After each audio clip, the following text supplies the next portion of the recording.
Chapter and होने के बाद, है ना। तो गलत फहमी में मत रहना। नाली हेडिंग,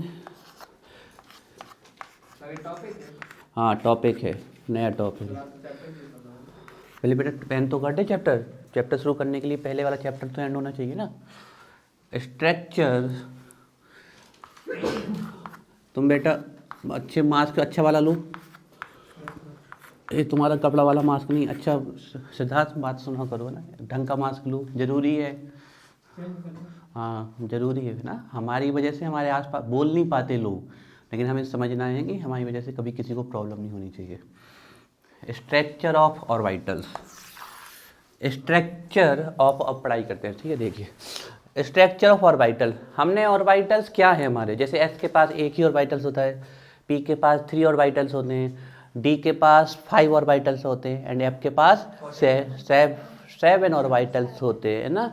अब बेटा तुम लोगों का इलेक्ट्रॉनिक कॉन्फ़िगरेशन छूट गया, इतना इंपॉर्टेंट टॉपिक, वेरी इंपॉर्टेंट है, वो आना ही चाहिए। अब उसके लिए क्या करेंगे कहीं से हेल्प, तो उनकी हमें स्ट्रक्चर देखनी है। तो सबसे पहले हम ऑर्बिटल्स को डिफाइन कर लें, ये ऑर्बिटल्स होते क्या हैं। तो हमें पता है यह वो है पोजीशन है किसी एटम में जहाँ इलेक्ट्रॉन की पाए जाने की प्रोबेबिलिटी क्या होती है, मैक्सिमम। मतलब सबसे ज़्यादा कहाँ पाए जाएंगे, ऑर्बिटल्स में ही पाए जाएंगे, है ना। क्या इलेक्ट्रॉन ऑर्बिट में नहीं पाए जाते, तो हम ये कहानी पहले समझा चुके हैं। हम दूर से पास की तरफ आ रहे हैं, है ना। ऑर्बिट में भी इलेक्ट्रॉन है, सब ऑर्बिट में भी इलेक्ट्रॉन है, ऑर्बिटल में। ये वैसा ही हो गया कि जैसे किसी ने हमारा पता पूछा तो हमने अपने राज्य का नाम बता दिया, फिर सिटी का नाम बता दिया, डिस्ट्रिक्ट का नाम बता दिया, और फिर अपने मोहल्ले का नाम बता दिया। तो हम पास आ रहे हैं ना, तो वो सबसे पास पोजीशन कौन है, ऑर्बिटल्स, है ना। तो सबसे पहले हम इसी में लिखेंगे, लिखिए 3 dimensional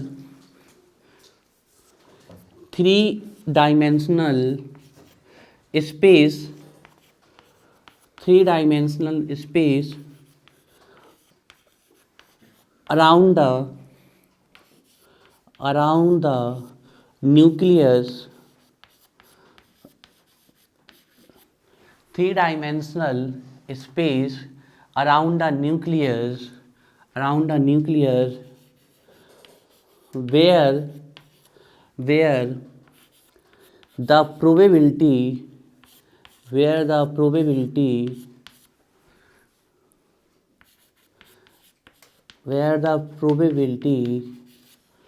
of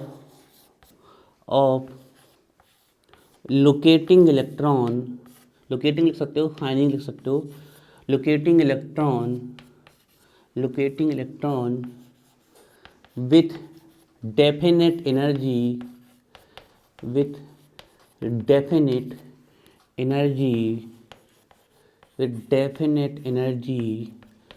is a maximum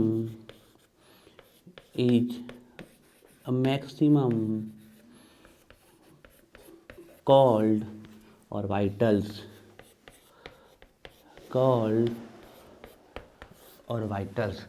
3D space around the nucleus where the probability of finding electron with definite energy is maximum called orbitals। समझ, ध्यान रखिएगा। अब इसका मतलब ये ऐसा नहीं कि कोई जगह है, ये कोई जगह नहीं है, ध्यान रखना। हमने कहा ये कोई एक एटम है, जो उस एटम के चारों ओर का स्पेस है। इस स्पेस में जहाँ पर कहीं पर इलेक्ट्रॉन की पाए जाने की प्रोबेबिलिटी सबसे ज़्यादा होगी, उसी स्पेस को हम क्या कह देते हैं, ऑर्बिटल। अभी भी तुम लोगों को फीलिंग नहीं आई ऑर्बिटल्स क्या होते हैं। आप लोग समझ रहे हो कि ऑर्बिटल्स किसी चीज़ का नाम है, किसी वस्तु का नाम है, नहीं है। ये किसी चीज़ या किसी वस्तु का नाम नहीं है। पहली बात तो इलेक्ट्रॉन ऐसा वैसा कोई पार्टिकल नहीं है जैसे कि ये चौंक, कि ये कहीं पर कोई जगह पर जाके रखा मिलेगा। यह चार्ज की डेंसिटी है। इलेक्ट्रॉन इधर नेगेटिव चार्ज डेंसिटी। अब चार्ज की डेंसिटी हमने समझाया था कि जैसे एक मैग्नेट हमने रख दी, तो उस मैग्नेट का एक एरिया होगा, जहाँ तक उसमें अट्रैक्शन की कैपेसिटी होगी वो उसकी मैग्नेटिज्म की डेंसिटी हो गई कि यहाँ तक।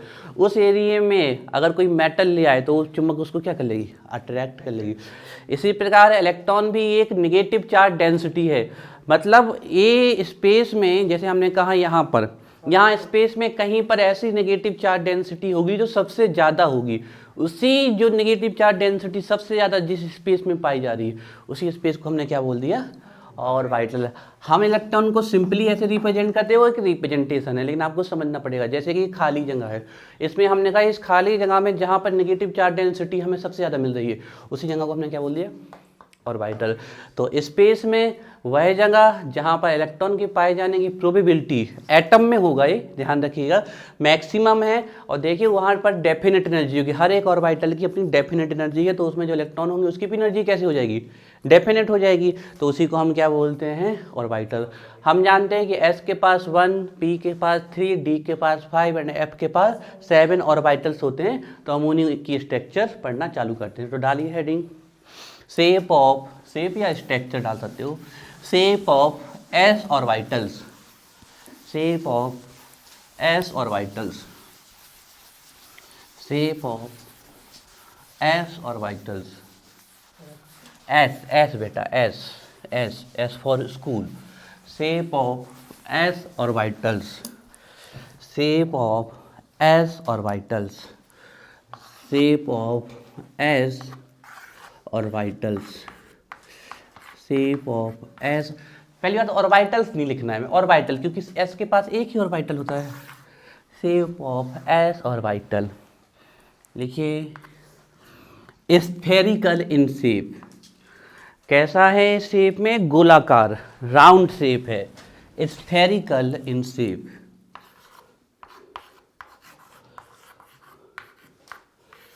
Spherical in shape, spherical in shape. कैसे होते हैं शेप में स्फेरिकल, तो एटम में कहीं पर एक ऐसा रीजन होगा, ध्यान रखना, वो रीजन किस फॉर्म में होगा, स्फेरिकल फॉर्म में होगा। कुछ इस प्रकार से एटम में कहीं पर एक ऐसा रीजन है, इस प्रकार से कहीं एटम में एक रीजन है, इस प्रकार हमने कह दिया इस कमरे में कहीं पर ऐसे फुटबॉल के समान एक रीजन है जहाँ पर इलेक्ट्रॉन की पाए जाने की डेंसिटी, जहाँ पर नेगेटिव चार्ज डेंसिटी है, तो उसी फुटबॉल को उठा के हमने यहाँ रख दिया, तो वो कौन सा ऑर्बिटल है, एस ऑर्बिटल है ना। यहाँ जैसे हम इनकी बाउंड्री बना देते हैं, ऐसी कोई बाउंड्री होती नहीं है, वो एक रिप्रेजेंटेशन है। हमने कहा यहाँ पर ऐसे इतने रीजन में ऐसे इलेक्ट्रॉन पाए जा रहे, तो हमने वहाँ बाउंड्री खींच दी, तो ये कैसे हो गए शेप में, स्फेरिकल हो गए। तो इस प्रकार से की नेगेटिव चार्ज डेंसिटी पाई जाती है एस ऑर्बिटल्स की। तो ये कैसे होते हैं आपके, स्फेरिकल इन शेप, और हम इनको सिंपली कैसा रिप्रेजेंट कर देते हैं, इस प्रकार से रिप्रेजेंट कर। तो एस ऑर्बिटल्स कैसे होते हैं शेप में, स्फेरिकल इन शेप। बनाइए fast, they are the S orbitals.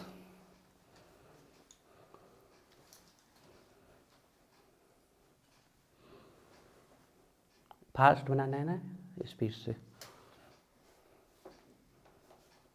जरूरी नहीं है आप कैसे जल्दी से, बिल्कुल ऐसे एक छोटा सा नेगेटिव चार्ज का रीजन बनाया ऐसे,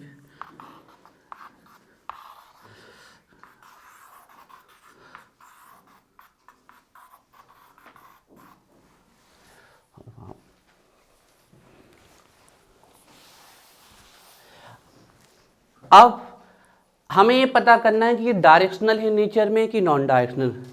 एक फुटबॉल को मानो, अब फुटबॉल की हमें हाइट, लेंथ और विड्थ बता के दिखाओ कोई, हमें कहाँ उसकी हाइट है, कहाँ उसकी लेंथ है, कहाँ उसकी विड्थ है, बताना इम्पॉसिबल है। ये उसका स्टार्टिंग पॉइंट और एंडिंग पॉइंट बताओ, बताना मुश्किल है ना।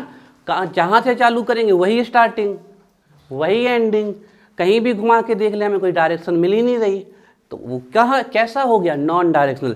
सिर्फ एक ही प्रकार, एक ही ऑर्बिटल्स है जो हमेशा नॉन डायरेक्शनल होता है, उसके अलावा सभी ऑर्बिटल्स डायरेक्शनल होते हैं, दैट आर एस ऑर्बिटल्स। ध्यान रखिएगा, सिर्फ एक ऐसे होते हैं नॉन डायरेक्शनल, ध्यान रखिएगा। कोई भी इनमें डायरेक्शन आपको नहीं मिलेगी, चाहे आप किसी भी डायरेक्शन में चले जाएं, आपको कभी भी इसमें कोई डायरेक्शन नहीं मिलेगी, क्योंकि ये कैसे होते हैं आपके, स्फेरिकल। ध्यान रखिएगा, लिखिए इसी के नीचे नॉन डायरेक्शनल, स्ट्रक्चर के नीचे लिखिए नॉन डायरेक्शनल होते हैं, non directional, non directional, non directional, non directional, non directional, non directional. अब देखिए for S,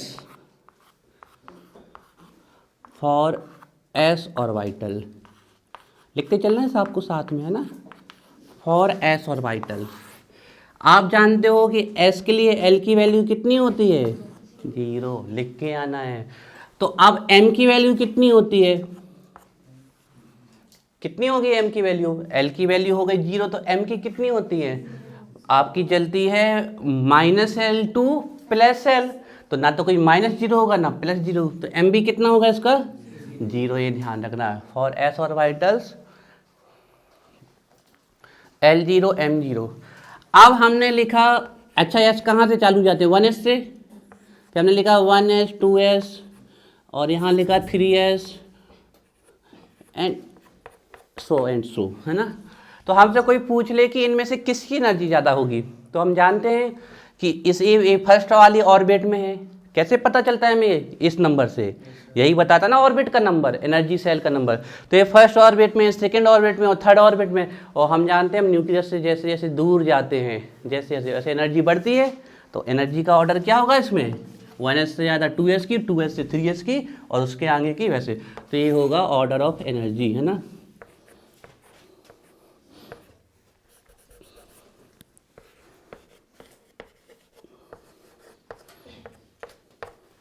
order of energy, ये पॉइंट आया समझ में। ये देखो ए वाला और ये फर्स्ट एस में है, ये फर्स्ट ऑर्बिट में है, ये दूसरा वाला या सेकंड ऑर्बिट में है, फिर और हम जानते हैं हम जैसे न्यूक्लियस से ज़्यादा दूर जाते हैं एनर्जी क्या होती जाती है, बढ़ती जाती है।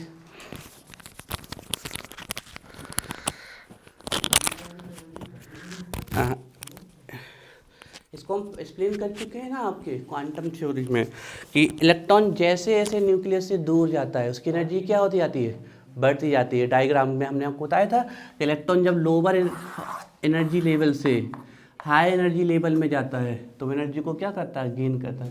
तो जैसे जैसे दूर जाता है एनर्जी क्या होती है, बढ़ती जाती है। बन जाएगा ये यहाँ तक इसके। अब देखिए एक तो हमने पढ़ा कि जहाँ इलेक्ट्रॉन की पाए जाने की प्रोबेबिलिटी सबसे ज़्यादा हो वो कहलाते हैं हमारे ऑर्बिटल्स। लेकिन हमने कहा है एटम में इतने जगह पर इलेक्ट्रॉन पाए जा रहे तो बाकी जगह पे नहीं पाए जा रहे, क्लियर है ना। या फिर हम कह रहे बहुत कम पाए जा रहे। हमने कहा इस पूरे स्पेस में ये वाला पोजीशन है जहाँ इलेक्ट्रॉन मैक्सिमम है तो इसको बोल दिया हमने ऑर्बिटल। लेकिन बाकी स्पेस में या तो इलेक्ट्रॉन बहुत कम है या नहीं है तो उसको क्या बोलते हैं, उनको हम बोलते हैं नोड। ध्यान रखिएगा ऑर्बिटल की जस्ट उल्टी डेफिनेशन है नोड। स्पेस में जहाँ इलेक्ट्रॉन पाए जाते हैं वो ऑर्बिटल्स, और जहाँ इलेक्ट्रॉन जीरो प्रोबेबिलिटी जीरो होती है फाइंडिंग की उसको हम क्या बोलते हैं, नोड बोलते हैं ना। तो इनमें भी नोड पाई जाती है, 1s में नोड नहीं पाई जाती, 2s 3s से नोड चालू होती है। तो आपको यहीं छोटी सी हेडिंग डालनी है, नोड, या इन्हीं को बोलते हैं नोडल प्लेन।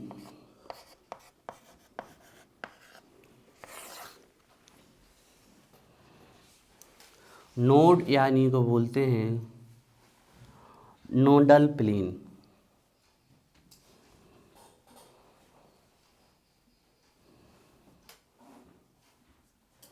लिखिए space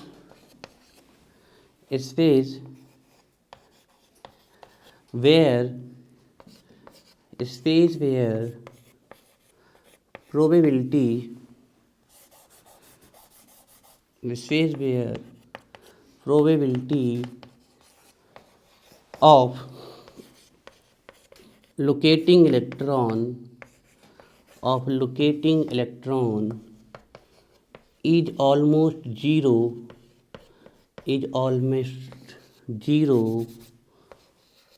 of locating electron is almost zero called node or nodal plane, called node or nodal plane. Space where probability of locating electron is almost zero called node और nodal plane. ध्यान रखिएगा ये भी एक number में पूछ लिया जाता है, जहाँ इलेक्ट्रॉन के पाए जाने की संभावना लगभग ना के बराबर है उन पोजीशन को हम क्या बोलते हैं, नोड या फिर नोडल पोजीशन। हमने कहा एक पोजीशन ऐसी जहाँ इलेक्ट्रॉन मैक्सिमम पाए जा रहे हैं, तो कुछ पोजीशन ऐसी भी है जहाँ इलेक्ट्रॉन नहीं पाए जा रहे हैं, उन्हीं पोजीशंस को क्या बोल दिया हमने, नोड। हमने कहा हमारे पाए जाने की पोजीशन यहाँ सबसे ज़्यादा है, तो बाकी कुछ पोजीशन ऐसी भी हैं जहाँ हमारे पाए जाने की संभावना ना के बराबर है, तो वो हमारे लिए क्या हो गए, नोड हो गए, है ना, ध्यान रखिएगा। चलिए वाइटल्स हैं, है ना, और वाइटल्स हैं, है ना। तो एस के पास एक ही और वाइटल्स होता है, तो हमने 1s लिया, 2s लिया, 3s लिया, और आप ऐसे कितने भी ले सकते हो, है ना। हम कौन सी नोड निकाल रहे हैं इनमें, स्फेरिकल नोड निकाल रहे हैं, है ना, स्फेरिकल नोड। फॉर्मूला पता है सबको, n माइनस l माइनस, निकाल दो जल्दी से, किसमें कितनी होंगी, कितनी 0, इसमें कितनी 1, और इसमें कितनी, क्लियर दिख रहा है। AL तो सबके लिए 0 हो गया, यहाँ पर 1 माइनस 1 0, 2 माइनस 1 1, और 3 माइनस 1 2, क्लियर। अब ट्रिक क्या हो सकती है, हम सीधे बिना फॉर्मूले के भी निकाल सकते हैं। वो क्या होगा, एक कम, बहुत बढ़िया पकड़ गए, एक कम, जितना जो ऑर्बिट का नंबर है उससे एक कम। हमें एग्जाम में क्रैक करना है, ऑब्जेक्टिव आ गया तो हम जल्दी से कर सकते हैं, ठीक है। और टोटल नोड भी कितनी होंगी, इसमें इतनी ही होंगी, क्योंकि टोटल नोड आप समझ रहे हो ना, n-1 की बात है, तो वही फॉर्मूला बन गया n-1, वही बन गया ना, क्योंकि l का क्या है 0, ठीक है। चलिए अब डालिए heading, shape of p orbitals, shape of p orbitals या structure of p orbitals.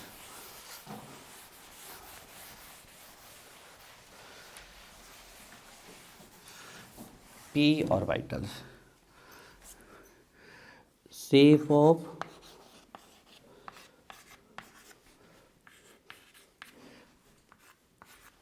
p orbitals, shape of p orbitals, ठीक है ना। हैव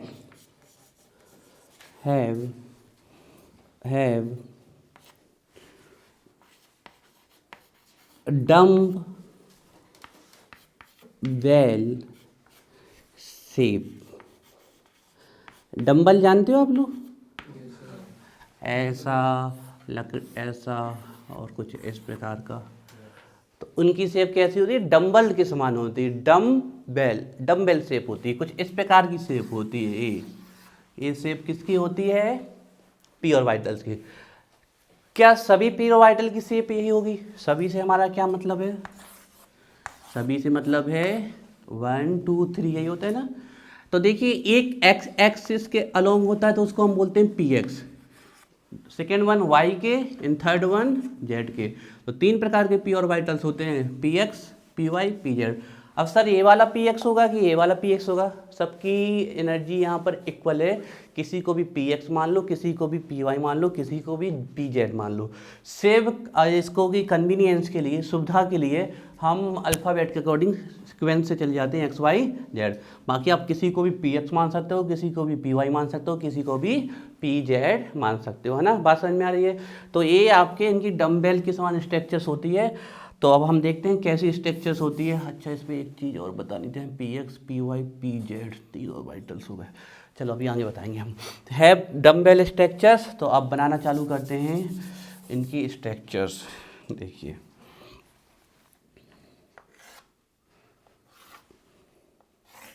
ये हमने एक्सिस मान ली, ए एक्स ए वाई और ए जेड मान ली हमने। तो जो एक्स एक्सिस के अलोंग होगा उसको हम क्या बोल देंगे, पी एक्स। अब हम बनाते चलो।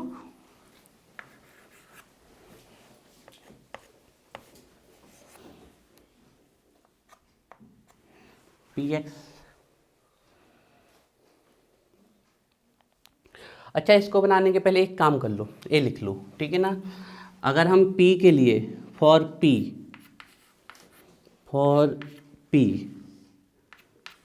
ऑर्बिटल्स, P ऑर्बिटल्स के लिए एल की वैल्यू क्या होती है 1, तो एम की वैल्यू क्या होती है -L से +L, फॉर्मूले याद होने चाहिए। -L से मतलब -1 0 +1, तो ये किसके नंबर आ गए ऑर्बिटल्स के, -1 0 +1, बात समझ में आ गई है। -1 0, अब फिर से वही क्वेश्चन सर कि इसको -1 दे दें कि इसको -1, कोई भी -1 दे दो, कोई भी +1, लेकिन ऐसा नहीं करना कि एक कोई -1 दे दो उसी को +1 दे दो, बात समझ में आ रही है। या तो आप इसको +1 दे दो, इसको -1 दे दो, या फिर हमने देख रखा है, आ रही बात समझ में किसी को भी। तो पी ऑर्बिटल्स के लिए आपसे कोई एम की वैल्यू पूछ रहे हैं तो कितनी हो सकती है 3, और 3 नंबर क्या बताते हैं जिसके पास कितने ऑर्बिटल्स हैं 3, और 3 ओरिएंटेशन में होंगे, जो एक्स एक्सिस के अलोंग होगा पी एक्स, जो वाई के अलोंग होगा पी वाई, और जो जेड के अलोंग होगा पी वाई, है ना। तो ध्यान पी जेड आपका, तो ये पी ऑर्बिटल्स हैं, हम इसको अगर सिक्वेंस ही लिख दें तो ये पी एक्स मान लेते हैं, इसको पी वाई और इसको, बात समझ में आ रही है। चलिए अब इसको लिखने के बाद फिर ये बनाइए,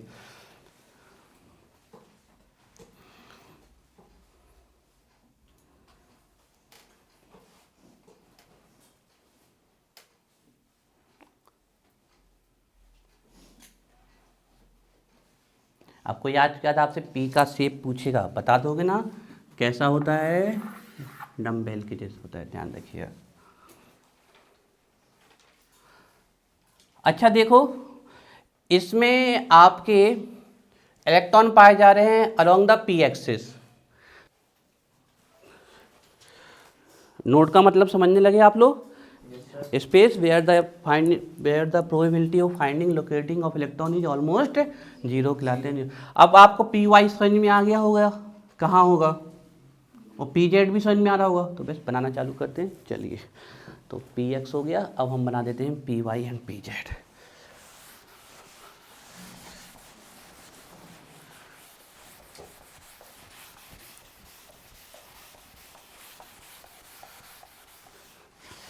पी एक्स, ठीक है। अब देखिए हम बना देते हैं यहाँ पर,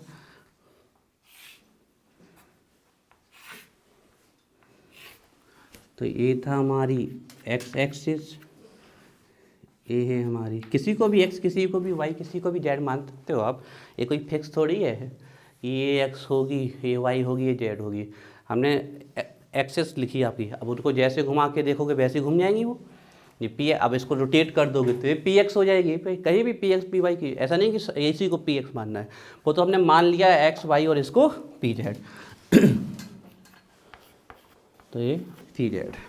अब हम कौन सा बना रहे हैं, आपका second orbital, that is P Y. तो इलेक्ट्रॉन की पाए जाने की सबसे ज़्यादा प्रोबेबिलिटी कहाँ होगी पी वाई में, तो ये बन गया आपका पी वाई, ये है आपका पी वाई। तो अब हम इसमें नोड पूछ ले, कहाँ इलेक्ट्रॉन नहीं पाए जाएंगे, P X and P Z में।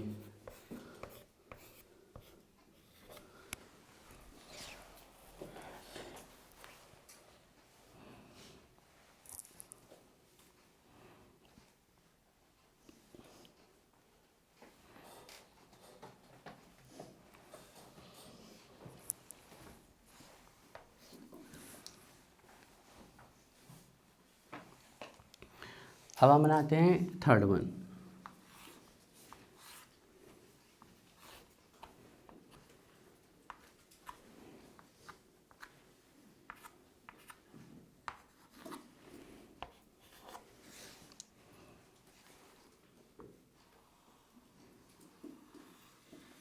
ये बन गया आपका पी जेड। तो इसके लिए नोट क्या हो जाएंगी, P X and P Y.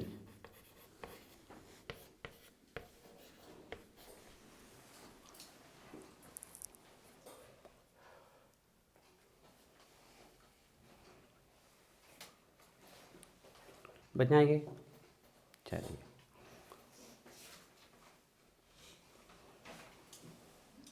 Clear, लेकिन हमारा जो पी ऑर्बिट है, सॉरी पी सब ऑर्बिट है, वो किससे मिलके बना है, तीनों से, P X Y P Y P Z. तो एक कॉम्बिनेशन बना लेते हैं तीनों का, है ना, तीनों का।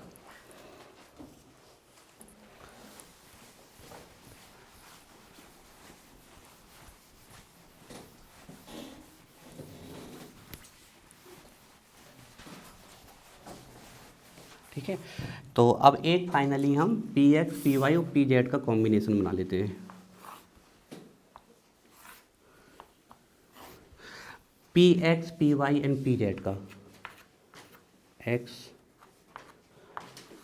Y and Z.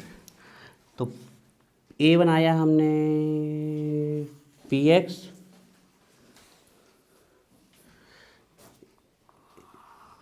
ए क्या बनाया हमने पी वाई, और ये क्या बनाया हमने पी जेड, है ना। तो ये बन गया आपका P X P Y and P Z.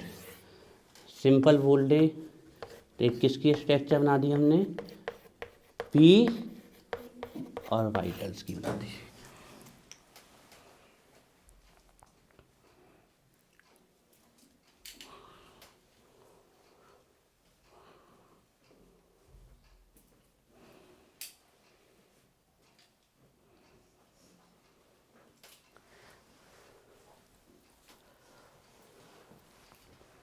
बन जाएगा,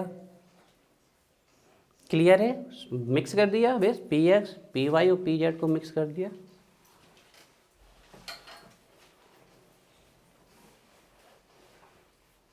आखिरकार हैं तो साथ में ही, हमने भले ही अलग अलग समझे तो साथ में रख दिया। अब यहाँ बहुत इंपॉर्टेंट हिंट लिखनी है आपको।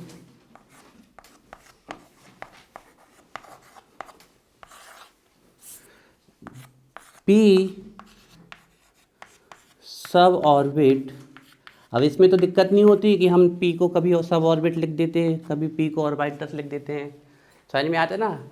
हमने पी को सब ऑर्बिट बोला और इस सब ऑर्बिट के अंदर कितने ऑर्बिटल होते हैं, 3, क्लियर है ना। तो पी सब ऑर्बिट में 3 ऑर्बिटल, और इन ऑर्बिटल्स का नाम भी क्या होगा, पी ही नाम होगा। एक का पी एक्स, दूसरे का पी वाई और तीसरे का क्या, पी जेड होगा ना। तो P sub orbit have 3 degenerate, हम इसको बड़ा हाईलाइट करके कैपिटल लेटर से लिख रहे हैं, ध्यान रखिए, have 3 degenerate orbitals, 3 degenerate orbitals. P sub orbit have 3 degenerate orbitals. अब आपको समझ में आना चाहिए कि डीजनरेट का मतलब क्या होता है। डीजनरेट का मतलब होता है कि उनकी एनर्जी में कोई भी डिफरेंस नहीं है। मतलब हमने ये जो पी ऑर्बिटल्स बनाते हैं हम, a P X P Y P Z, ये जो पी सब ऑर्बिट है हमारा, पी सब ऑर्बिट है हमारा, पी सब ऑर्बिट, इसमें जो हमारे ऑर्बिटल्स हैं P X P Y and P Z, इनकी जो एनर्जी है वो ऑलमोस्ट कैसी है, सेम। जो एनर्जी पी एक्स की है वही एनर्जी पी वाई की है, वही एनर्जी किसकी है, पी जेड की। तब तो इनको साथ में बनाया गया, नहीं तो इनको कैसा कर दिया जाता, अलग अलग। तो इनकी एनर्जी ऑलमोस्ट सेम है, इसकी P X P Y P Z की। तो ऐसे कितने ऑर्बिटल्स हैं पी के पास जिनकी एनर्जी ऑलमोस्ट सेम है, 3। तो उनको हम क्या बोल देंगे, ट्रिपली डीजनरेट। पी ऑर्बिटल कैसे हैं, ट्रिपली डीजनरेट, या सीधे सीधे बोल दे सकते हो हैव 3 डीजनरेट ऑर्बिटल्स। कितने आपके डीजनरेट ऑर्बिटल्स होते हैं पी के पास, 3। ये वर्ड पूछ लिए जाते हैं तो बच्चे पूछते हैं कि ये डीजनरेट क्या होता है, ध्यान रखिएगा, नोट करिए। P sub orbit P X P Y have जी, P X P Y P Z, ये क्या है आपके degenerate, DEGENERAT, degenerate orbitals, degenerate orbital that is have almost same energy या इक्वल एनर्जी।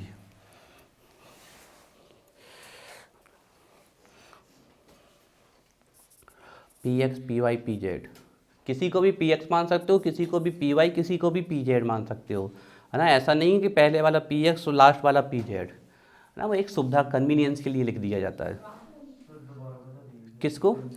T generate. बस ये है कि पी के पास जो तीनों ऑर्बिटल्स हैं इनकी एनर्जी में कोई फर्क नहीं है, और ऐसे ऑर्बिटल्स जिनकी एनर्जी में फर्क नहीं होता उनको हम बोलते हैं डी जनरेट ऑर्बिटल्स। तो ऐसे पी के पास कितने डी जनरेट ऑर्बिटल्स हैं? 1 2 3। डी के पास कितने होंगे? 5। हाँ, कहीं भी लिख सकते हो बेटा, किसी को भी पी एक्स मान सकते हो, किसी को भी पी वाई, किसी को। अब ये प्लेन में देख रहे हो, ये प्लेन में आपको लग रहा है कि पहले ए आया, बाद में ए आया, बाद में ए आया। ये प्लेन में नहीं है, 3D स्पेस में देखो, सब उसमें पहले हो, सब उसमें आखिरी हैं, कोई जिसको भी मानना चाहे ना। ये आप प्लेन में देख रहे हो तो आपको लग रहा है रेलगाड़ी का डिब्बा, ये पहले आया तो इसको P x.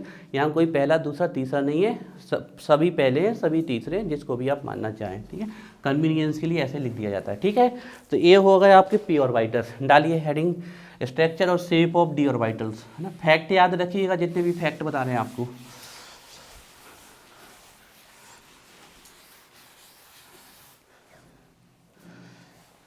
Shape of D orbitals, shape of D orbitals.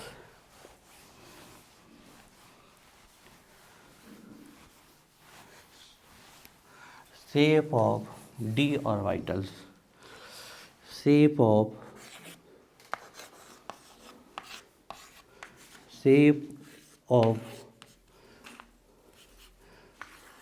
d orbitals जो d सब ऑर्बिट में पाए जाएंगे वो d ऑर्बिटल्स कहलाएंगे ना। तो जो d ऑर्बिटल की शेप होती है वो डबल डम्बल के समान होती है, इस प्रकार से। पी कैसे होते थे? डम्बेल, और ये कैसे होंगे? Double dumbbell. मतलब हर एक डी ऑर्बिटल्स के पास कितने डम्बल के समान स्ट्रक्चर्स होंगी? 2। That's why they are called dumbbell structure. लिखिए इसमें have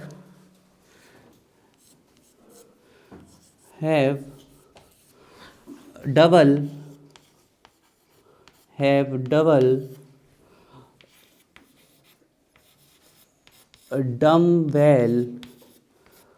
dumbbell shape, have double dumbbell shape, या इसी को बोलते हैं डबल डम्बेल में से, इसको बोलते हैं clover leaf structure. Double dumbbell को ही बोलते हैं क्लोवर लीफ, अभी हम बता देंगे क्या होता है। हैव डबल क्लोवर लीफ, एक पत्ती होती है आपकी क्लोवर के फूल्स की, वो ऐसी ही पाई जाती है। उसके यहाँ से ऐसी पत्ती निकलती है और यहाँ से ऐसे निकलती है और ऐसे ऐसे ऐसे 4 पत्तियाँ निकलती है, तो वो उसको क्लोवर लीफ बोलते हैं।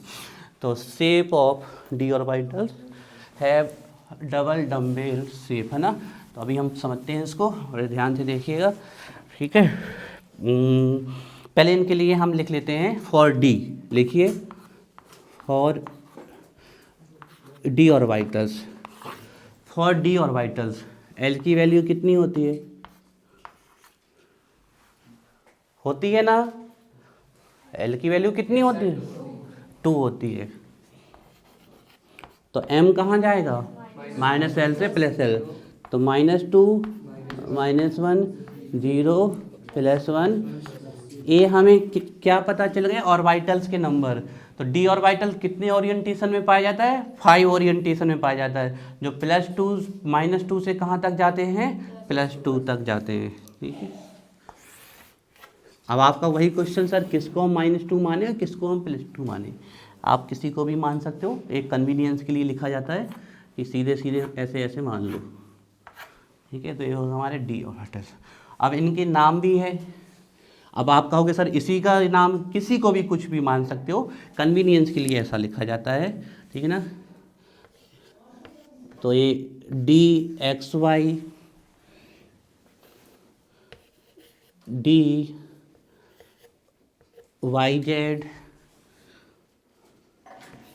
DXZ, या कई लोग इसको बोल देंगे DXY, इसको बोल देंगे ZY या YZ। हमने अल्फ़ाबेट्स के क्रम में लिखा है कि पहले Y बाद में, इसको ZX भी बोल देते हैं, कई लोग SZ भी बोलते हैं। तो DXY YZ ZX, ठीक है।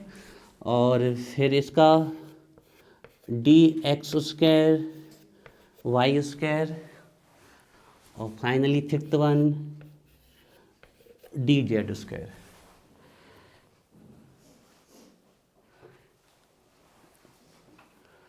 For D, L = m -2 -1 0 +1 +2, minus sign लगा। हाँ dx square minus Y square. Sir name भी इन्हीं फिक्स में से आगे पीछे करना है। कर सकते हो किसी को भी, है ना। जैसे इसको -2 माना, इसको आप +2 दे सकते हो, इसको -2 दे सकते हो, पर सिक्वेंस से चलेगा। फिर अगर इसको -2 दे रहे हो तो फिर ये वाला -1, अरे बात समझ में। बाकी आप किसी को कुछ भी, ये एक्स वाई वाई जेड, अब यहाँ पर कोई भी अभी आपको कुछ नहीं पता, ये तो आपके 3D स्पेस में घूम रहे हैं, तो हमने मान लिया कि ये वाला एक्स वाई है, ये वाई जेड है, ये आपका जेड एक्स, ये एक्स जेड है, एक्स उसके माइनस वाई उसके, और वो क्या है आपका डी जेड। नाम याद होने चाहिए आपको, है ना, कि डी ऑर्बिटल्स कैसे होते हैं। अब आपको यहाँ पहले बता दें, फिर स्ट्रक्चर की बात करेंगे।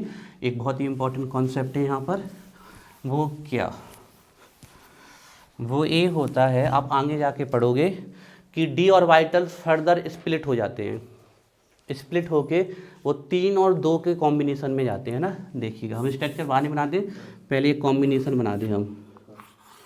डी के पास कितने ऑर्बिटल्स होते हैं? 5 होते हैं ना, ये डी ऑर्बिटल्स हैं आपके, 5 होते हैं। आप कोऑर्डिनेशन कंपाउंड्स पढ़ोगे क्लास 12th में, कॉम्प्लेक्स स्ट्रक्चर, वहाँ पर इसका खूब लगता है आपका, ठीक है ना। क्रिस्टल फील्ड थ्योरी पढ़ोगे आप वहाँ पर आपके, और coordination compound theory of balance bound theory of coordination compound पढ़ोगे, वहाँ पर इसका ये कॉन्सेप्ट आता है कि डी ऑर्बिटल के पास कोई लिगेंड इस पर अटैक करे। लिगेंड नेगेटिव चार्ज स्पीसीज होती हैं, ये अभी आपको समझ में नहीं आएगा, है ना, और ये थोड़ा हम आगे का ही अभी आपको पहले से बता दे रहे हैं सिर्फ नॉलेज के लिए। लिगेंड एक negative charge electron donor species होती है, तो किसी लिगेंड की प्रेजेंस में या किसी कैटालिस्ट की प्रेजेंस में या लाइट की प्रेजेंस में ये जो डी ऑर्बिटल्स होते हैं फर्दर स्प्लिट हो जाते हैं, ये स्प्लिट हो जाते हैं, और स्प्लिट होके एक कॉम्बिनेशन में जाते हैं 3 and 2, 3 and 2, और ये जो एनर्जी का ऑर्डर है, it is order of energy, ध्यान रखिए। D X Y, D X Z and D Y Z. अब ये D X Y, X Z, Y Z, या आप इसको जेड वाई भी लिख सकते हो। हमने इसको जेड वाई लिखवाया कि एक्स जेड लिखवाया, पहले क्रॉस चेक करो, हाँ है ना, इसको D X Y, X Z, Y Z ही लिखा है, हाँ सर डी वाई जेड है यहाँ पे और सर वहाँ पे एक्स जेड है, मतलब यही है ना कॉम्बिनेशन। बस कोई दिक्कत, वो कोई भी हो सकता है। तो ये 3 आते हैं नीचे, इन 3 के कॉम्बिनेशन को बोलते हैं T2G, they call T2G orbitals. और ये जो ऊपर जाते हैं ये होते हैं आपके D X square minus Y square, और ये होता है डी जेड स्क्वायर, और इनको हम बोलते हैं EG ऑर्बिटल्स। ये आप जब कॉम्प्लेक्स कोऑर्डिनेशन कंपाउंड्स की क्रिस्टल फील्ड थ्योरी पढ़ोगे तो वहाँ पर ये ऐसे नहीं जाते हैं, पहले सुन लो बाद में नोट कर लीजिएगा। जब कोई लिगेंड अटैक करने के लिए आता है, अब लिगेंड अभी नहीं आएंगे आपको समझ में, बाद में बताएंगे हम लिगेंड क्या होते हैं। जब कोई लिगेंड इस पे अटैक करने आता है डी ऑर्बिटल्स पे, तो ये डी ऑर्बिटल स्प्लिट होके 3 और 2 के कॉम्बिनेशन में जाते हैं टूट के। नीचे वाले डी ऑर्बिटल क्या कहलाते हैं? T2G। ध्यान रखिएगा, इनकी एनर्जी क्या है? कम है, इनकी एनर्जी क्या है? कम है। और ऊपर वाले क्या कहलाते हैं? EG, इनकी एनर्जी क्या है? ज़्यादा है। और ये फिक्स है कि T2G में ये आएंगे आपके X Y, Y Z, Z X या एक्स जेड बोल सकते हो, ये आएंगे आपके। और EG में क्या आएंगे? X square minus Y square and Z square. तो यहाँ तो इनका एनर्जी अलग अलग है, लेकिन यहाँ पर अगर हम देखें तो ये सेम एनर्जी लेवल पे बने हैं, है ना। तो यहाँ पर कितने आपसे कोई पूछ ले कि डी ऑर्बिटल के पास कितने डी जनरेट ऑर्बिटल्स होते हैं, आंसर कितने डी जनरेट ऑर्बिटल्स होते हैं डी के पास? 5 डी जनरेट ऑर्बिटल्स होते हैं। क्योंकि ये जो कॉम्बिनेशन बन रहा है वो नॉर्मल कंडीशन में नहीं बन रहा है, वो किसी अटैक कर रहा है, कोई लिगेंड अटैक कर रहा है या लाइट की प्रेजेंसी में स्प्लिट हो रहे हैं। तो स्प्लिट होके 2 प्रकार के ऑर्बिटल्स बनाते हैं, एक लोअर एनर्जी वाले और एक हाई एनर्जी वाले। लोअर एनर्जी वाले क्या कहलाएंगे आपके? T2G, और हाई एनर्जी वाले क्या कहलाएंगे आपके? EG। तो ध्यान रखिए, नोट करिए इसको। हैव 5, हमने इसको इसलिए कैपिटल D से लिख दिया कि आप लोग ध्यान रखें। D generate orbitals. क्या आप लोग इतना समझ रहे हो कि 5 डी जनरेट ऑर्बिटल्स किस कंडीशन में है? Under normal condition.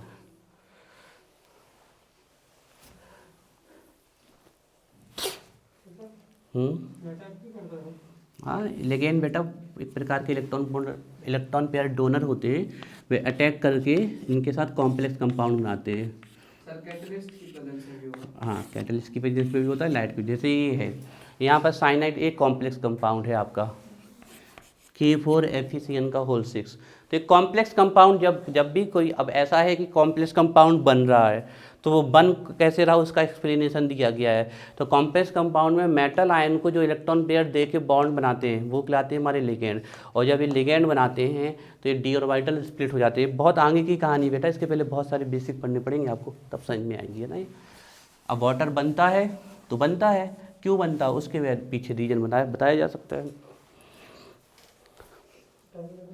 हाँ, नहीं मिटाएंगे भैया, नहीं मिटाएंगे।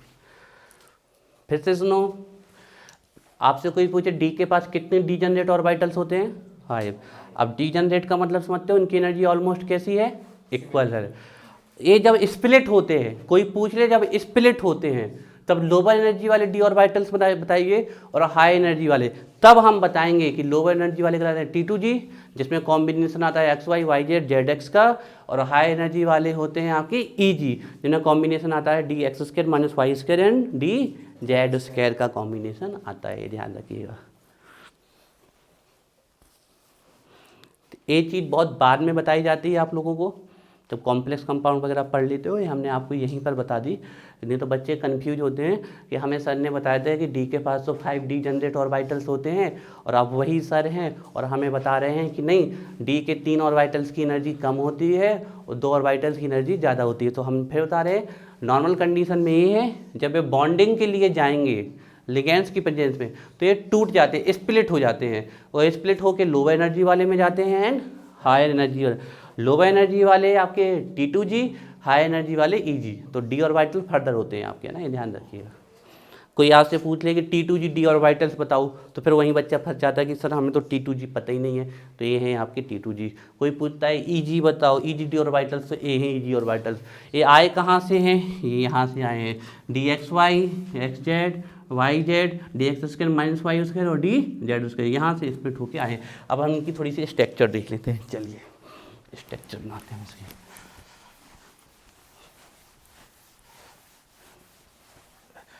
देखिए यहाँ पर ध्यान से देखिए, एक ही स्ट्रक्चर बनानी है, उसको अलग अलग बार बार 2 एक्सिस पे नाम दे देने हैं हमको, और आपकी डी ऑर्बिटल की स्ट्रक्चर बन जाएगी।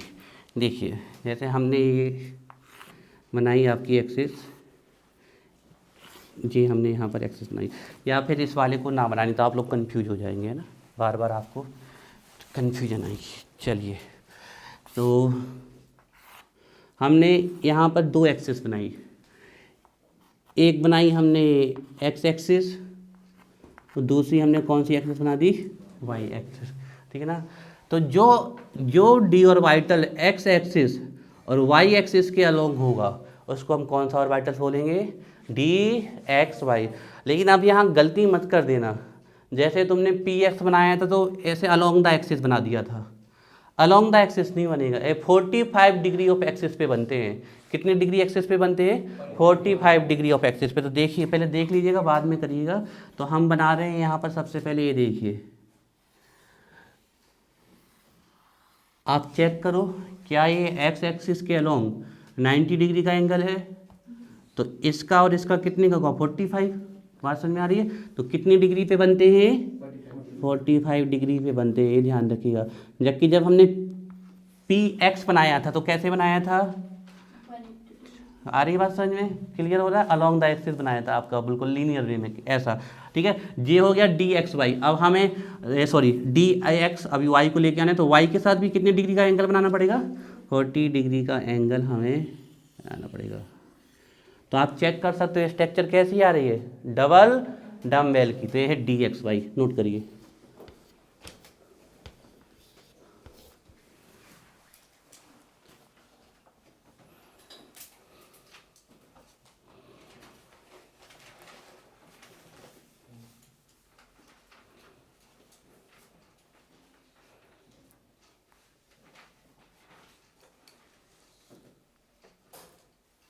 ये भी क्वेश्चन पूछा जाता है कि कितने डिग्री के एंगल पे होते हैं, ध्यान रखिएगा। बन गया एक्स वाई। देखिए हम 3 डी ऑर्बिटल के नोड तो आपको बता दे रहे हैं, लास्ट के 2 डी ऑर्बिटल के नोड नहीं बताएंगे हम आपको, वो अलग से निकाले जाते हैं, ठीक है। तो 3 शुरू के 3 डी ऑर्बिटल के नोड तो हम आपको बता देते हैं। तो नोड चेक कर लेते हैं हम। देखिए इसमें x और y के बीच में इलेक्ट्रॉन डेंसिटी कहीं पाई जा रही है, तो किस एक्सिस पे नहीं पाई जाएगी, X Z and Y Z. अब आप लोगों को आंखों का धोखा हो रहा है यहाँ पर कि आप स्ट्रक्चर को देख के एज्यूम कर रहे हो कि सर ये तो एक्स जेड पे भी पाई जाएगी और ये तो वाई जेड पे भी पाई जाएगी। तो आप देख रहे हो प्लेनर स्ट्रक्चर जी, प्लेनर, और स्ट्रक्चर्स कैसी हैं इनकी और राइटर्स की हम पहले लगा चुके हैं 3D। तो अब आप इसको ट्रिक से याद रखोगे कि एक्स वाई पे 45 डिग्री पर इनकी इलेक्ट्रॉन डेंसिटी है, तो फिर किस पे नहीं होगी, X Z and Y Z. तो इनके लिए नोट कौन सी होगी, एक्स जेड डी है ना, और कौन सी होंगी आपकी वाई जेड, ये 2 इसके नोड होंगे। नोट करिए इसको।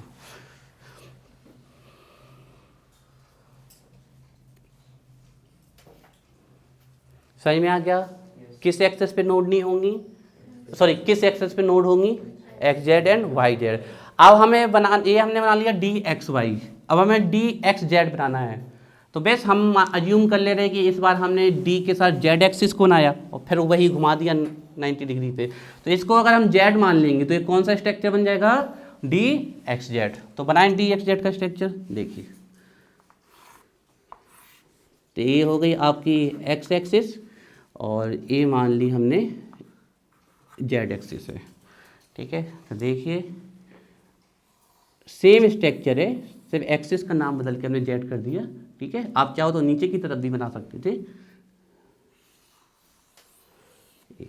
कितने डिग्री का एंगल बनना चाहिए, 45 डिग्री का एंगल बनना चाहिए। तो ये हो गया आपकी D X Z.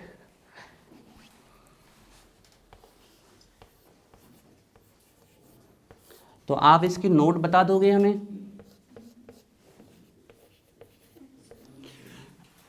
X Y and Z Y. Clear है, समझ में आ रही ना। तो इसके नोट क्या होंगे, X Y and Z Y. हाँ फिक्स, बिल्कुल फिक्स है ना। और ये बहुत ही इंपॉर्टेंट क्वेश्चन है, आपके पूछ लिया जाता है कितने डिग्री एंगल होते हैं, क्योंकि हम इसको, और अब आप कहोगे सर स्ट्रक्चर तो सेम ही है, अरे 3D में चल रही ना बेटा, आप समझो बात को। आप नीचे की तरफ बनाना चाहते हो नीचे की तरफ बना लो, फिर समझ में नहीं आएगा। वैसे हमने इसको घुमा के रख दिया, अब ये अलग अलग थोड़ी हैं, सब साथ में ही है। तो पहले हमने इसको एक्स वाई के अलॉन्ग देखा, फिर हमने इसको घुमा के एक्स जेड के अलॉन्ग देखा, ठीक है। D X Y X Z. अब हम बना लेते हैं वाई जेड, ठीक है। तो देखिए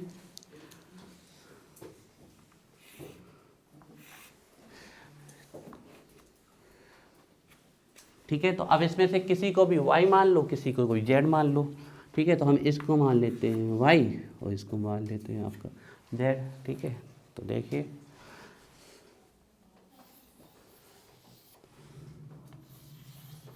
तो ये बन गया आपका वाई जेड।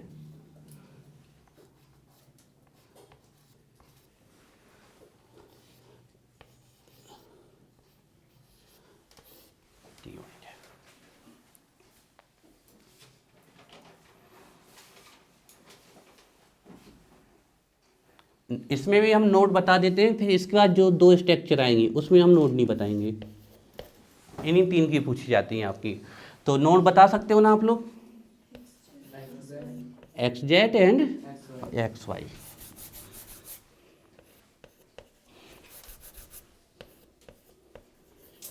देखिए वाई एक्स भी लिख सकते थे आप, वाई एक्स अल्फ़ाबेटिकल लिख दिया, X Y and X X Z होंगी इसकी नोट। हमारे 3 बन गए, X Y Y Z Z X या X Z, X Y X Z Y Z, X Y X Z Y Z. अब हमारे पास क्या आ रहा है, X square and Y square. अब इसमें देखिए, इसमें जो आपका बनेगा यही वो 4th नंबर का स्ट्रक्चर है जिसमें 45 डिग्री का एंगल नहीं पाया जाएगा। सिर्फ 3 में ही 45 डिग्री का एंगल पाया जाएगा। किसमें? X Y, X Z and Y Z. तो देखिए 4th वन स्ट्रक्चर कैसा है, ध्यान से देखिएगा।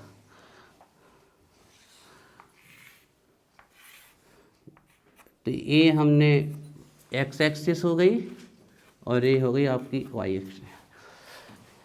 एक्स एक्सिस और वाई एक्सिस के जब अलोंग 45 डिग्री पे बनाया था तो ये क्या था? X Y. अलोंग नहीं, 45 डिग्री पे बनाया था, ठीक है ना, अलोंग द एक्सिस नहीं बनाया था, 45 डिग्री ऑफ एक्सिस बनाया था। तो जब एक्स के और वाई के 45 डिग्री पे हमने बनाया तो ये एक्स वाई हो गया। अब इसमें हम कैसे बनाएं कि ये एक्स स्क्वायर वाई स्क्वायर हो जाए? तो इसके लिए सीधा सा आंसर है कि अलोंग द एक्सिस बनाना है, 45 डिग्री ऑफ एक्सिस नहीं बनाना है। तो ये हो जाएगा डी एक्स स्क्वायर और ये हो जाएगा आपका डी वाई स्क्वायर, ध्यान रखिएगा। तो इसमें 45 डिग्री का एंगल, हाँ नोड नहीं है, नहीं नोड नहीं बेटा, नोड नहीं इनकी है ना, 3 की नोड है। जो हमारे पास एक्यूरेट डाटा है वो हम आपको दे रहे हैं। और ये नोड भी आपको कहीं बुक्स वगैरह में लिखी नहीं मिलेगी, है ना। जब बड़े कॉम्पिटेटिव एग्जाम में जाओगे तो वहाँ पर ये नोड मिलती, तो हमने यहीं पर आपको लिखवा दी। निकालते हैं बच्चे, रटते हैं, तो इसी ट्रिक से हमने आपको बता दी कि X Z Y Z, X Y Z Y, X Y X Z, ऐसे आप इनको बता सकते हो। ये बन गया।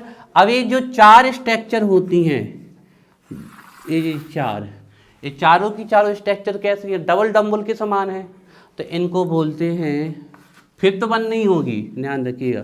तो ये होती है आपकी डबल डम्बेल स्ट्रक्चर। स्ट्रक्चर ही नहीं है, नहीं होगी ना बेटा, स्ट्रक्चर क्यों नहीं होगी, स्ट्रक्चर बना रहे। तो ये होती है आपकी डबल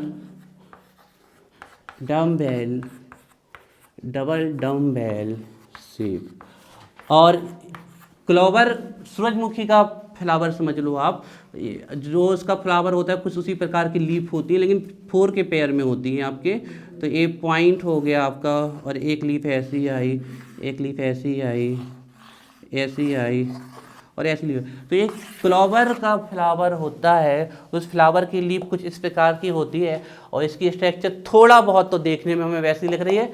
तो यही जो 4 डम्बेल शेप होती हैं, इन्हीं को हम बोलते हैं clover leaf structure. Clover leaf structure, clover leaf structure, clover leaf structure. कितनी क्लोवर लीफ स्ट्रक्चर होती हैं डी ऑर्बिटल्स के पास? कितनी? 4। कितनी क्लोवर लीफ स्ट्रक्चर्स होती हैं? 4। कितनी डबल डम्बेल स्ट्रक्चर होती हैं? 4। अरे कितनी डबल डम्बेल स्ट्रक्चर्स होती हैं? 4। या बोर्ड अदृश्य हो गया क्या? बोर्ड दिख नहीं रहा क्या तुम लोगों को? बोर्ड हाँ, कोई 2 बोल रहा है, कोई 1 बोल रहा है, सर एक में तो हाँ। तो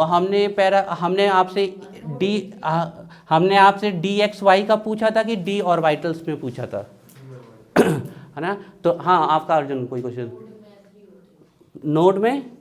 नोड में ऐसा क्वेश्चन कभी नहीं आता अर्जुन। जैसे हमने समझाया है वैसे ध्यान रखो कि डी एक्स वाई के पास कितनी नोड होती हैं? X Z Y Z. D X Z के पास कितनी होती है? X Y Z Y.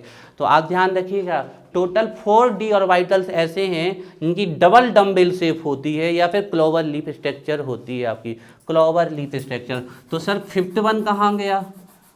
5th one अभी बना देते हैं, बिस्कुट के जैसे स्ट्रक्चर होती है 5th वन की, तो अभी हम बिस्कुट बना देते हैं आपकी। हाँ, डफनट नाइप हम बता, जो क्रीम वाली बिस्कुट देखी, ये बिस्कुट और ये बिस्कुट और बीच में क्रीम, और इन दोनों को जब रख दिया तो ऊपर से क्रीम निकल आई और तो कुछ ऐसी स्ट्रक्चर आएगी आपकी इसकी। ए आर ए क्लियर है? बन जाएंगे, ठीक है। कितने डी ऑर्बिटल्स हैं जिसमें 45 डिग्री एंगल पे ऑर्बिटल्स होते हैं? 3। ये ध्यान रखिएगा। चलिए देखिए, तो 5th डी ऑर्बिटल की स्ट्रक्चर जो होती है वो बिस्कुट के समान होती है, और उस बिस्कुट का नाम भी दिया गया डफनट, ठीक है। देखिए, तो कुछ इस प्रकार की स्ट्रक्चर होती है 5th वन की आपकी। जैसे हम इसको हम जेड एक्सिस मान ले रहे हैं। अब ये वाली एक्सिस चाहे आप एक्स के अलोंग ले लो चाहे वाई ले लो, लेकिन ये वाली हमने फिक्स कर दी। कौन सा ऑर्बिटल बना रहे हैं हम? D Z. तो इसको जेड फिक्स कर दिया हमने, अब चाहे इसको एक्स मान लो चाहे इसको वाई मान लो। तो देखना थोड़ा किस प्रकार की स्ट्रक्चर आती है इसकी, आपकी इस प्रकार की स्ट्रक्चर आती है।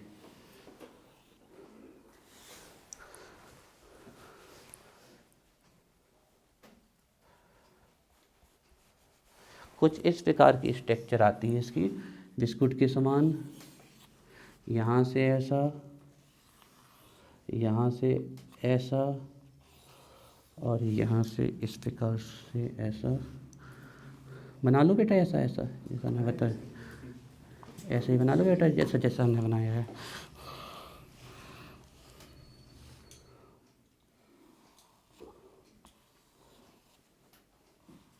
इस स्ट्रक्चर को बनाने में मज़ा बहुत आता है, अच्छा वाला स्ट्रक्चर है। ए होती है आपकी डी जेड स्क्वायर। हाँ हट रहे बेटा, कल से हम इतना भाग अदृश्य करके आ भी।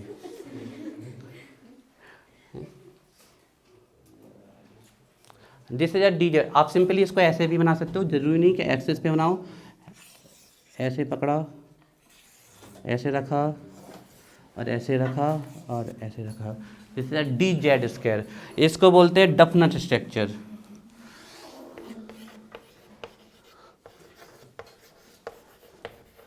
डफनट स्ट्रक्चर, डफनट शेप। हम आपको बताते हैं, एक ब्रिटिश बिस्कुट होती है डफनट। अब ब्रिटिश से मत समझो, आप लोग जो ऑरेंज क्रीम वाली, चॉकलेट क्रीम वाली, इलायची क्रीम वाली खाते हो ना भर भर के शाम को, है ना, वही इस वाली। तो ये दो बिस्कुट का पेयर होता है ऐसे, ऊपर से क्रीम नीचे से क्रीम। हाँ, अब इनको ऐसे देखो प्लेन में, तो प्लेन में देखा तो ये बिस्कुट, ऊपर से क्रीम और नीचे से क्रीम। तो ये होती है डफनट स्ट्रक्चर इसकी, डफनट। तो अब आपसे पूछ लेंगे कि कितनी, आप सब लोग सोचते हैं कि सभी डी ऑर्बिटल डम्बेल होते हैं, नहीं, 4 डी ऑर्बिटल डम्बेल होते हैं, है ना। बोल देते ना कि डी ऑर्बिटल की स्ट्रक्चर डम्बेल होती है, तो सिर्फ 4 ही डम्बेल होते हैं, या क्लॉवर लीफ स्ट्रक्चर होती है। 5th वन कैसा होता है, डफनट स्ट्रक्चर, बिस्कुट के समान स्ट्रक्चर्स होती है इसकी। हो गया ये सब, बन जाएगा। चलिए इसके बाद थोड़ा ऑर्डर लिखते हैं एनर्जी का, और कुछ दो थोड़े से क्वेश्चन सॉल्व करते हैं। हाँ, छुट्टी छुट्टी कर दें? हाँ कर दे, की कर दें, सबकी कर दें। तो बेटा फिर हम कहाँ जाए भी, हमें तो अकेले कैमरा को पढ़ा भी कर हैं। 3D 4D 5D so and so. ये किसका ऑर्डर हो गया, एनर्जी का, इंक्रीजिंग ऑर्डर ऑफ एनर्जी हो गया ये। बना लीजिए फर्स्ट।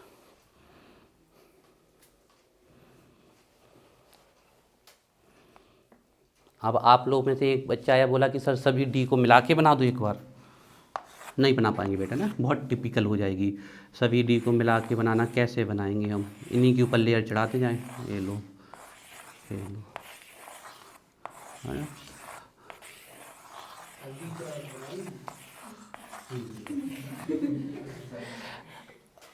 एफ ऑर्बिटल की स्ट्रक्चर ना तो कभी आपको मिलेगी, ना ही बनाई जाती है। डी ऑर्बिटल ही इतनी डिफ्यूज हो जाते हैं आपके, बहुत ही डिफ्यूज स्ट्रक्चर होती है, ऐसा नहीं। देखो क्या होता है, एस ऑर्बिटल सबसे कंडेंस में मिलते हैं, एस की स्ट्रक्चर। पी जब आते हैं तो इलेक्ट्रॉन डेंसिटी और कम होती जाती है पी में, डी में बहुत कम हो जाती है। लेकिन जो डी की इलेक्ट्रॉन डेंसिटी, पी की जो इलेक्ट्रॉन डेंसिटी मिलती है वो ऐसे में मिलती है, मतलब ऐसे में इलेक्ट्रॉन पड़े हुए हैं डी में, पी में आपके ऐसे में इलेक्ट्रॉन पड़े हुए हैं। तो वहाँ एक बाउंड्री बना दी और बोल दिया कि पी डम्बेल होता है। डी में इलेक्ट्रॉन की डेंसिटी ऐसे में आ रही है, ऐसे में, तो वहाँ एक बाउंड्री बोल दी और बोल दिया डी डम्बेल होते हैं। ऐप की अगर हम आपको बताएं तो उसकी बहुत ही ज़्यादा कॉम्प्लेक्स स्ट्रक्चर होती है आपकी, कोई उसका रीजन नहीं मिल रहा है, कोई उसकी बाउंड्री नहीं मिल रही है, बहुत ही ज़्यादा कॉम्प्लिकेटेड स्ट्रक्चर है। तो उसकी स्ट्रक्चर को कभी भी एक्सप्लेन नहीं किया जाता है, लिख जरूर दिया जाता है, have very high complex structure, ठीक है। तो लिख लो आप लोग। अच्छा एक बार हमें डी का दिखाना, हमने क्या क्या लिखवाया, डी में कुछ रह तो नहीं गया। डी ऑर्बिटल डम्बेल 4 ठीक नोट ठीक, चलो सब कुछ सही। चलिए अब देखो देखो यहाँ पर देखो, लिखिए shape of F orbitals, shape of F orbitals, shape of F orbitals, है ना। तो इनका शेप नहीं बना सकते बेटा हम, है ना, ध्यान देखिए, हाईली कॉम्प्लिकेटेड होता है। यहाँ देख लो बेटा, देंगे टाइम फिर। शेप ऑफ एफ ऑर्बिटल्स, कोई शेप नहीं बना सकते हम, हाईली कॉम्प्लेक्स कॉम्प्लिकेटेड स्ट्रक्चर होता है, कभी भी नहीं मिलेगा आपको उनका शेप, ठीक है ना, एसपीडी का ही होगा, तो लिख लीजिए इसमें हैव वेरी कॉम्प्लेक्स, जटिल शेप या स्ट्रक्चर, है वेरी कॉम्प्लेक्स स्ट्रक्चर या शेप,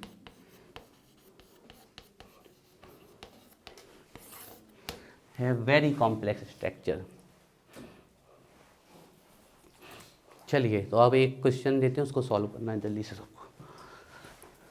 तो आपका ये चैप्टर एंड हो चुका है, हमें बस 5 मिनट का चैप्टर बचा हुआ है, हमें ऑर्बिटल और ऑर्बिट में डिफरेंस लिखवाने हैं आपको, वो हम कल कर देंगे 2 मिनट में, अभी सेव कर देते हैं और कल से आपका नया चैप्टर चालू होगा। और हमें the space where the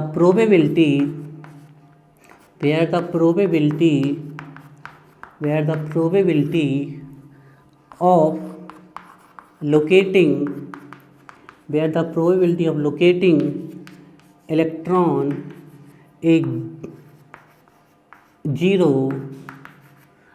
zero is called node. The space where the probability of locating electron is zero is called node.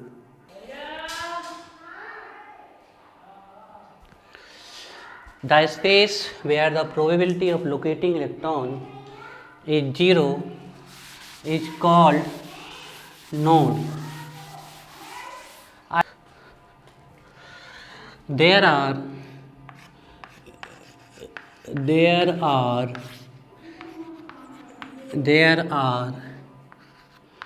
3 types of node. There are 3 types of node or nodal plane और nodal surface. 3 types की node होती है हमारे पास। They are 3 types of node, और उन्हीं को आप नोडल प्लेन भी कह सकते हो या फिर नोडल सरफेस भी कह सकते हो। नोड का मीन्स क्या है? एटम में ऑर्बिट के अंदर, सब ऑर्बिट में, ऑर्बिटल के आसपास कहीं कोई ऐसी जगह है जहाँ पर इलेक्ट्रॉन के पाए जाने की संभावना, प्रोबेबिलिटी क्या होती है? 0। उसी को हम क्या कहते हैं? नोड। 3 टाइप्स की नोड होती हैं हमारे पास। फर्स्ट होती हैं आपकी स्फेरिकल, और इन्हीं को बोल देते हैं रेडियल। स्फेरिकल और रेडियल नोड, इनको कैसे निकालते हैं? फॉर्मूला होता है n-l-1 जे होता है इनका फॉर्मूला। दूसरी होती हैं आपकी एंगुलर नोड। A = होती है वैल्यू ऑफ L, ठीक है ना। और थर्ड वन, अगर आपको पता करना है डायरेक्ट कि किसमें टोटल नोड मीन्स ऐसी पोजीशन कितनी होंगी जहाँ पर इलेक्ट्रॉन के पाए जाने की प्रोबेबिलिटी ऑलमोस्ट 0 है, तो इसका फॉर्मूला होता है n-1, है ना। n क्या होता है? एक इंटीजर वैल्यू होगी, जैसे 1 2 3 4, ये किसको शो करती है? ऑर्बिट नंबर को, है ना। L अगर 0 है तो S होगा, अगर L की वैल्यू 1 है तो P होगा। उल्टा बोल दे तो ज़्यादा बेटर रहेगा, है ना। कैसे कि अगर S है तो L की वैल्यू 0 होती है, S है तो L की वैल्यू 0 होती है, P है तो L की वैल्यू 1 होती है, D है तो L की वैल्यू 2 होती है, और F है तो L की वैल्यू 3 होती है। कुछ एग्जाम्पल से समझते हैं हम, बाई टेकिंग सम एग्जाम्पल। जैसे हमसे कोई पूछे कि 1s में स्पेरिकल नोड कितनी होगी, तो देखिए 1 ऑर्बिट का नंबर, L के लिए S की वैल्यू कितनी? 0, तो 1 - 0 1 और 1 1 0, मतलब इसमें स्फेरिकल नोड बिल्कुल आपकी कितनी होंगी? 0। एंगुलर नोड, L की वैल्यू S के लिए क्या होती है? 0, तो 0। और टोटल नोड भी क्या होंगी? यहाँ से देख लो 0, या फिर आप यहाँ से देख सकते हो 1 ऑर्बिट का नंबर 1 और -1 0 दे हो गई। हम बात कर लें, जैसे अब डायरेक्ट हम पकड़ लें 3s, तो 3s में कितनी स्फेरिकल नोड होगी देखिए, तो n की वैल्यू 3 माइनस s के लिए कितना 0, तो 3 माइनस 0 3 और -1 तो कितनी हो गई 2 हो गई। l s कोई भी s हो, l की वैल्यू कितनी होगी 0 और टोटल नोड भी आप डायरेक्ट भी निकाल सकते थे 3 माइनस 1, सॉरी ये 0 नहीं होगा, 2 प्लस 0 2, अब डायरेक्ट भी निकाल सकते थे 3 माइनस 1 और मतलब 2 ही आ जाती हमारी। अच्छा अगर हम देखें 3p के लिए चेक करते हैं, तो देखिए 3 और l के p के लिए l की वैल्यू कितनी होती है 1, तो 3 माइनस 1 2 और 2 माइनस 1 1, ये आ गया। अगर हम बात करें एंगुलर नोड की, तो p के लिए l की वैल्यू कितनी होती है 1, तो टोटल नोड 1 and 1 2, आप डायरेक्ट भी निकाल सकते थे 3 ऑर्बिट का नंबर n और -1 2। अब जैसे हम बात कर लें 3d के लिए, तो देखिए 3d के लिए हम रखते हैं वैल्यू, तो 3 ऑर्बिट नंबर 3, d के लिए l की वैल्यू कितनी होती है 2, तो 3 माइनस 2 आपकी हो जाएगी 1 और 1 माइनस 1 0 हो जाएंगी।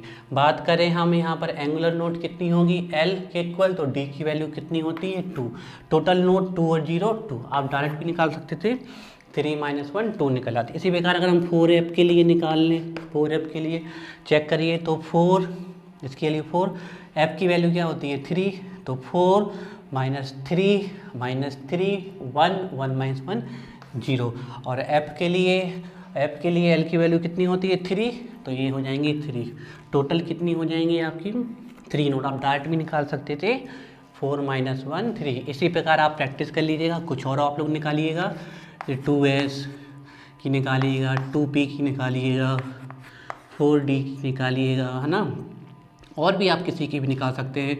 3p की हमने निकाल दी, 4p की, इनकी कुछ प्रैक्टिस करके आप लोग लाइएगा, ठीक है, चलिए।